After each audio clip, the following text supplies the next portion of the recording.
because initially you wouldn't have had any of that, or well, at least, I mean, personality, or, you know, maybe you're spending a lot of time researching, but what did you first kind of put out there as content that you thought maybe Yeah, someone's that's going a to good listen to? question.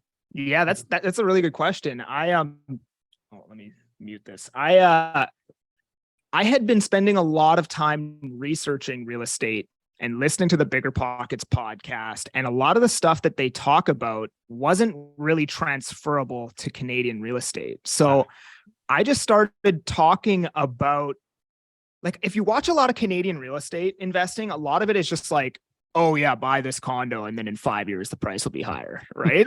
Like, nobody really goes into like depth of like economics and what happens and all this stuff. So I just took that, like, those in-depth kind of talks about real estate investing, and I just started putting that out myself on TikTok where nobody else was doing it. And then it's just something fresh that people had never really seen before. And I've even had people say to me like, "Oh, you're like the Meet Kevin of Canadian real estate investing." And I was like, "Yes, that's exactly what I was trying to do." Right.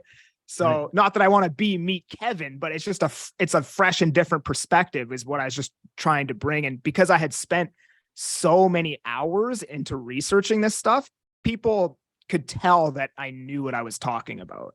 Right.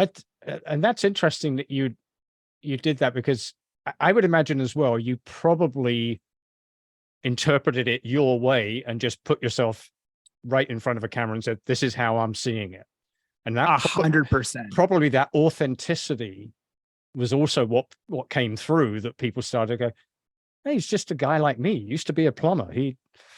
Exactly. And I love the way you said that, because that's exactly what I tell people to do, right? A lot of people are like, oh, I don't know what content to make. Well, you don't need to make any new content. You don't need to come up with this philosophical, like, ridiculous Marcus Aurelius quote. Like, you just need to take something that other people are already saying, a concept that somebody else has presented to their audience, and then repackage it and explain it to your audience the way that you understand it, right? Because they might appreciate the way that you present that information. They may resonate with them. It might take better than the way that the other person presented the information. Because a lot of these content creators today, they're all just saying the same thing. They're just saying it their way, right?